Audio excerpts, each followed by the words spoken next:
Hello friends, good morning to all. Welcome to smile talk paramedical channel. ನಿನ್ನೆ ಈವ್ನಿಂಗಲ್ಲಿ paramedical board ವತಿಯಿಂದ rank ಲಿಸ್ಟ್ಗಳನ್ನು update ಮಾಡಲಾಗಿತ್ತು. ಅದಕ್ಕೆ ಸಂಬಂಧಿಸಿದಂತೆ ಏನಾಗಿತ್ತು ಅಂದರೆ ಸ್ವಲ್ಪ ಹಿಂದೆ ಮುಂದಾಗಿದ್ದು. SSLC ಕ್ಲಿಕ್ ಮಾಡಿದರೆ ಸೈನ್ಸ್ ಕ್ಲಿಕ್ ಮಾಡಿದರೆ ಕಾಮರ್ಸು ಈ ಥರ ಬರ್ತಾಯಿತ್ತು. ಬಟ್ ಇವಾಗ ಅಪ್ಡೇಟನ್ನು ಮಾಡಿದ್ದಾರೆ. ನಿಮಗೆ ನಾನು ತೋರಿಸ್ತೇನೆ ನೋಡಿ. ನೀವು ಫಸ್ಟ್ ಇರೋದು PUC ಸೈನ್ಸ್ ಮತ್ತು ಪ್ಯಾರಾಮೆಡಿಕಲ್ ಮಾಡೋರಿಗೆ ಒಂದು ಲಿಸ್ಟನ್ನು ಬಿಟ್ಟಿದ್ದಾರೆ. ಅಲ್ಲಿ SSLC ನಿನ್ನೆ ಬಂದಿರಲಿಲ್ಲ, ಇವಾಗ ಕ್ಲಿಕ್ ಮಾಡಿದರೆ ಬರುತ್ತೆ. ನಾನು ಇವಾಗ ಮೊಬೈಲಲ್ಲೇ ಓಪನ್ ಮಾಡಿ ತೋರಿಸ್ತೇನೆ ನಿಮಗೆ ಹೆಂಗೆ ಬರುತ್ತೆ ಅಂತೇಳಿ. ಸೊ 3ನೇ ಪಾಯಿಂಟ್ SSLC ಕ್ಲಿಕ್ ಮಾಡ್ತೀನಿ. ಸೊ ಕ್ಲಿಕ್ ಮಾಡಿದ ಮೇಲೆ ನನಗೆ ಓಪನ್ ಆಗುತ್ತೆ ನೋಡಿ. ಸ್ವಲ್ಪ ಲೋಡ್ ತೊಗೊಳುತ್ತೆ, ಏನಂತಿಲ್ಲ.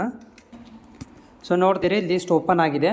ಓಕೆ, SSLC ಮೇಲಿರುವಂಥ ಅಭ್ಯರ್ಥಿಗಳಿಗೆ ಲಿಸ್ಟ್ ಹೆಸರು ನಿಮ್ಮ ಒಂದು application number, date of birth ಮತ್ತು ನೇಮು, ಆಮೇಲೆ ಕೆಟಗರಿ, ಮಾರ್ಕ್ಸ್ಗಳು ಎಷ್ಟು ಹೊಂದಿದ್ದೀರಿ, ಇವೆಲ್ಲಗಳು ಕೂಡ ಇಲ್ಲಿ SSLC ವಿದ್ಯಾರ್ಥಿಗಳಿಗೆ ಕಾಣಿಸ್ತಾ ಇದ್ದಾವೆ. ಇದನ್ನು ಹೆಸರು ಹೆಂಗೆ ಹುಡುಕಬೇಕಪ್ಪ ಅಂತಂದರೆ ನಿಮ್ಮ PDF ಒಳಗಡೆ ಸರ್ಚ್ ಇಂಜಿನ್ ಇರುತ್ತೆ. ಅಲ್ಲಿ ನೀವು ಅಪ್ಲಿಕೇಶನ್ ನಂಬರನ್ನು ಹಾಕಿದ್ರು ಹುಡುಕ್ಬೋದು.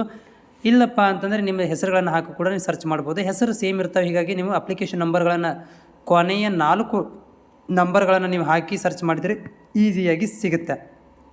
ಓಕೆ, ಆಮೇಲೆ ಮತ್ತೆ ಇವತ್ತು ಸಂಜೆ ಲೈವಲ್ಲಿ ಬರ್ತೇನೆ. ನಿಮ್ಗೇನಾದರೂ ನಿಮ್ಮ ಹೆಸರುಗಳು ಕಂಡಿಲ್ಲಪ್ಪ ಅಂದ್ರೆ ಅಷ್ಟೇ ನಾನು ನಿಮಗೆ ಲೈವಲ್ಲಿ ತೋರಿಸ್ತೇನೆ. ನಿಮ್ಮ ಹೆಸರುಗಳನ್ನು ಎಲ್ಲಿದೆ ಅಂತ, ಎಷ್ಟು ರ್ಯಾಂಕಲ್ಲಿದೆ ಅಂತ ಕೂಡ ತೋರಿಸ್ತೇನೆ. ಓಕೆ, ಇದು SSLC ಬೇಸ್ ಇರುವಂಥ ವಿದ್ಯಾರ್ಥಿಗಳಿಗೆ ರ್ಯಾಂಕ್ ನಂಬರ್ ಅಪ್ಡೇಟ್ ಆಗಿದೆ. ನಿಮ್ಮ ಒಂದು ಹೆಸರುಗಳು ಇದಾವೆ ಅಂತ ನೋಡ್ಕೊಳ್ಳಿ.